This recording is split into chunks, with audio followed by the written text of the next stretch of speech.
ये सबसे पहले मैं हमारे प्रधानमंत्री और हमारे गठबंधन के नेता आदरणीय प्रधानमंत्री श्री नरेंद्र मोदी जी का हृदय से आभार प्रकट करता हूं। जिस तरीके से उन्होंने हमारी पार्टी के मान सम्मान को बरकरार रखा, जिस तरीके से हमारी पार्टी की उन्होंने चिंता की, मैं उनको विशेष तौर पर धन्यवाद देता हूं। हमारे गठबंधन के अहम सहयोगी जनता दल यूनाइटेड और हमारे मुख्यमंत्री नीतीश कुमार जी, इस गठबंधन में मौजूद हमारे तमाम साथी उपेंद्र कुशवाहा जी, आदरणीय मांझी जी, तमाम साथियों का मैं आभार प्रकट करता हूं कि उन्होंने जिस तरीके से इस गठबंधन को मजबूती देने के लिए इतनी सहजता से सीटों का बंटवारा किया।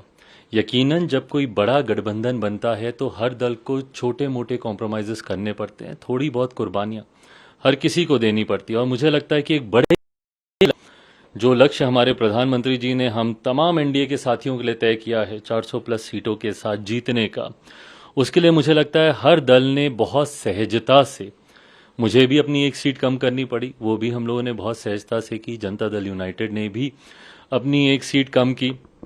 मांझी जी हों, उपेंद्र जी हों, हर किसी ने उनसे जिनसे जो बन पड़ा उन्होंने इस गठबंधन को मजबूती देने के लिए। और भारतीय जनता पार्टी का मैं जिक्र करूं तो उन्होंने तो 2019 से ही कुर्बानी दी है। उस वक्त सिटिंग उन्होंने अपने 5 सांसद हटाकर इस गठबंधन को उस वक्त 2019 में एक मजबूत स्वरूप दिया था।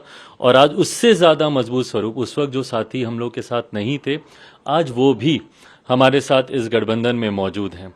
और अब इस नए गठबंधन के स्वरूप के साथ हम लोग का विश्वास और ज्यादा पुख्ता होता है कि जो लक्ष्य प्रधानमंत्री जी ने दिया है उसको तो हम पूरा करेंगे ही, पर एक हल्की सी चूक जो 2019 में रह गई थी, एक सीट से जो हम लोग रह गए थे, इस बार 40 की 40 सीटें जीतकर प्रधानमंत्री जी को प्रधानमंत्री पद पर बैठाने के लिए हम सब संकल्पित हैं। क्या अलायंस का धर्म निभाया गया? आप जो चाहते थे वो हुआ। एक सीट तो चलो आपने छोड़ी क्योंकि 400 का लक्ष्य आपको प्राप्त करना है, लेकिन वो 5 सीटें कौन सी होंगी? भाई, इसका जिक्र भी प्रेस कॉन्फ्रेंस में किया गया। लोक जनशक्ति पार्टी जमुई, जहां से मैं वर्तमान में सांसद हूं और मेरी वो कर्मभूमि रही है, जमुई हम लोग के पास है। और मेरे पिता की पहचान, मेरे पिता की कर्मभूमि, जिस धरती को उन्होंने अपनी मां माना था, हाजीपुर, ये दोनों सीटें एक अलग महत्व मेरे लिए व्यक्तिगत तौर पर, मेरे परिवार के लिए रखती हैं। तो जमुई और हाजीपुर के साथ साथ समस्तीपुर है हम लोग के पास। वैशाली से हमारा ही प्रत्याशी चुनाव लड़ेगा। और मेरा गृह जिला, मेरे पिता का जहाँ पे जन्म हुआ, खगड़िया, वो भी हम ही लोग के पास है। आप कहां से लड़ेंगे? क्योंकि ये रूमर्स था कि आप 2 जगह से चुनाव लड़ सकते हैं। नहीं, मुझे लगता है पार्टी अंतिम फैसला इस पर लेगी, पर मुझे नहीं लगता कि 2 जगह से चुनाव लड़ने का मौका मुझे पार्टी देगी। पर इस पे अंतिम फैसला पार्टी ही लेगी। बट पार्टी के द्वारा जो मुझे जानकारी मिल रही है, कहीं ना कहीं हाजीपुर से मैं चुनाव लड़ूंगा। ये 5 सीट्स हैं और जो घर की जो लड़ाई थी वो भी सामने दिखी इस बंटवारे से पहले। अब कैसे आप अपने चचा को मनाएंगे या फिर परिवार में शांति होगी? भाई, मैंने बार बार इस बात को कहा है, परिवार के बड़े वो हैं, उन्हीं को ये फैसला लेना है। मेरे पिता के जाने के बाद परिवार के मुखिया की भूमिका में वही थे, मेरे पिता के स्थान पर वही थे। जिस तरीके से विपरीत परिस्थितियों में भी मेरे पिता ने, ऐसा नहीं है कि इससे पहले कभी परिवार पे संकट नहीं आया, इससे पहले कभी पार्टी में संकट नहीं आया, पर मेरे पिता ने इस बात को सुनिश्चित किया कि हर परिस्थिति में वो पार्टी को एकजुट रखें, परिवार को एकजुट रखें। पिता के जाने के बाद इसी भूमिका में मेरे चाचा जी थे। उनको इस जिम्मेदारी को निभाना था कि भले लाख विपरीत परिस्थितियां हों, लाख कठिनाइयां हों, पर उसके बावजूद पार्टी ना टूटने दें, परिवार ना टूटने दें। और वो पार्टी जिसको मेरे पिता ने खून पसीने से बनाया था, उस पार्टी का नाम, सिंबल आज भी फ्रीज है। कहीं ना कहीं इस बात का दुख पापा जहां पे भी होंगे उनको आज भी होता होगा कि जिस सिंबल को उन्होंने चुना था, जिस नाम को उन्होंने चुना था, वो आज भी वो फ्रीज है। इन परिस्थितियों में पार्टी और परिवार नहीं पहुंचता, ये जिम्मेदारी चाचा जी पर थी। पर बहरहाल गंगा में से काफी पानी अब बह चुका है, परिस्थितियां काफी बदल गई हैं। एक बात वो अक्सर कहते हैं, मैं मानता हूं कि हकीकत भी वही है, व्यक्ति नहीं समय बलवान होता है। और आज समय ने अपनी ताकत दिखाई, समय ने न्याय किया और जस्टिस प्रिवेल किया।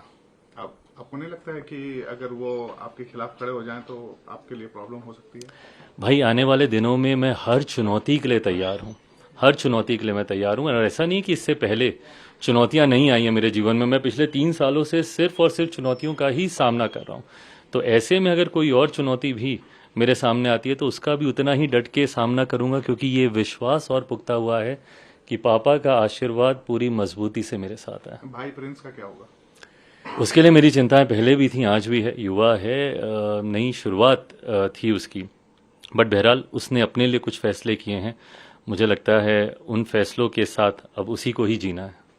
इस 5 सीट में उनको जगह मिलेगी? जैसा मैंने कहा कि ये मेरी पार्टी एक अलग संघर्ष के दौर से निकली है। तमाम फैसले पार्टी के वो लोग लेंगे जिन्होंने पार्टी के बुरे दिनों में, पार्टी के कठिन समय में पार्टी के साथ जो दिन रात बिना लड़खड़ाए, बिना डगमगाए, एक अलग ही विश्वास और अलग ही जोश के साथ। आज की तारीख में मुझे वो 5 जुलाई भी याद आती है 2021 की, जब मुझे नहीं पता था पार्टी और परिवार टूटने के बाद कि मैं बिहार की धरती पर कदम रखूंगा तो कोई एक व्यक्ति भी मुझे मिलेगा कि नहीं मिलेगा। क्योंकि मेरा सब कुछ, मेरा पार्टी ऑफिस, मेरा संगठन, मेरे तमाम सांसद सब मुझसे छीन लिए गए थे। तो मुझे नहीं पता था कि कोई एक भी व्यक्ति मुझे मिलेगा कि नहीं मिलेगा वहां पर। वहां से मैंने अपने संघर्ष की शुरुआत की और उसमें जो लोग मेरे साथ जुड़ते गए, आज की तारीख में वो लोग मेरी प्राथमिकता है। सामंजस्य कैसे बिठाएंगे, क्योंकि आपने खुलकर विरोध किया और अभी भी मुखर रहते हैं नीतीश कुमार को लेकर, और दूसरी सबसे बड़ी ज्यादा सीट उनको मिली है, तो जदयू के साथ सामंजस्य आप कैसे बिठाएंगे बिहार में? देखिए, मुझे नहीं लगता कि सामंजस्य बिठाने में तब कोई कठिनाई आती है जब आपके लक्ष्य निर्धारित होते हैं। आज की तारीख में हम लोग बहुत बड़े लक्ष्य की ओर अग्रसर हो रहे हैं। 400 का लक्ष्य है एनडीए को जीतने का, 370 सीटें भारतीय जनता पार्टी ने अपने लिए रखी हैं, जीतनी है। ऐसे में मुझे नहीं लगता कि छोटी मोटी बातों में उलझने का कोई मतलब है। मेरे नेता, मेरे पिता ने हमेशा मुझे ये सिखाया था कि राष्ट्र हित सबसे ऊपर होता है, उसके बाद पार्टी और गठबंधन का हित होता है। और मुझे लगता है आज की तारीख में जो फैसले हम लोग ले रहे हैं वो इन्हीं दोनों हितों को साधने के लिए ले रहे हैं। जहां राष्ट्र हित में ये जरूरी है कि प्रधानमंत्री जी उतनी ही और ज्यादा मजबूती से देश का प्रतिनिधित्व करें, उतना ही जरूरी है कि गठबंधन के भी हितों की हम लोग रक्षा करें। और गठबंधन का हित ये कहता है कि अगर हम लोग आपसी वाद विवाद में अभी उलझे रह गए तो इसका नुकसान गठबंधन को होगा, जिसका लाभ विपक्षी लेंगे या लेते रहे हैं। ऐसे में हम लोग का लक्ष्य निर्धारित है, लक्ष्य क्लियर है। 400 के लक्ष्य के साथ हम लोग अग्रसर हो रहे हैं। बिहार में 40 की 40 सीटें हम लोग को जीतनी है। ऐसे में तालमेल बैठाना होगा और मुझे लगता है कि गठबंधन के भीतर ये बहुत खूबसूरती से हो रहा है, जो कि सीटों में परिदर्शित हुआ ही है। इश्यूज क्या हैं, एजेंडा क्या रहेंगे, और आपको क्यों इतना कॉन्फिडेंट है कि 40 सीट आप जीत कर आ रहे हैं बिहार से? क्योंकि आरजेडी, कांग्रेस और जो इंडिया अलायंस है वो भी अपनी सीटों का अनाउंसमेंट करने वाले हैं, तो इश्यूज क्या होंगे? प्रधानमंत्री जी के द्वारा किए गए पिछले 10 सालों के कार्य ये हमारे विश्वास को बढ़ाते हैं। और यही कारण है भाई, अभी तक हम लोगों ने सरकारें देखी हैं जो एंटी इनकम्बेंसी की शिकार होती हैं, बट ये एकमात्र ऐसी सरकार है जो कि प्रो कम्बेंसी पे चलती है। 14 से बड़ी जीत हम लोगों ने 19 में देखी। 19 से बड़ी जीत की ओर हम लोग अग्रसर हो रहे हैं 2024 लोकसभा चुनाव में।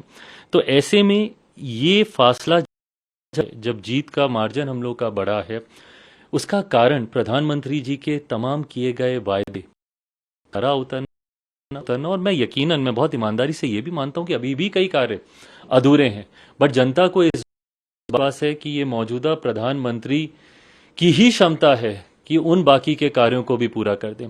आज तक चुनाव को जिस दिशा में हम लोगों ने जाते हुए देखा, तमाम उन मुद्दों को का हल कर दिया गया है प्रधानमंत्री जी के द्वारा। नहीं तो जब जब चुनाव आते थे धारा 370 की बात होती थी, अब नहीं होगी।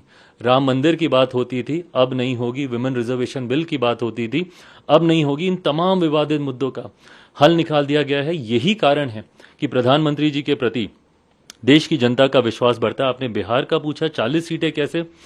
बिहार में भी अब ये विश्वास और पुख्ता हुआ है। एक लंबे समय के बाद बिहार में डबल इंजन की सरकार आई है। ये डबल इंजन की सरकार अलग अलग राज्यों में जहां जहां पे भी बनी है, उस राज्य को हम लोगों ने बढ़ते हुए देखा है। उत्तर प्रदेश बगल का ही राज्य है, उससे खूबसूरत कोई और उदाहरण हो नहीं सकता।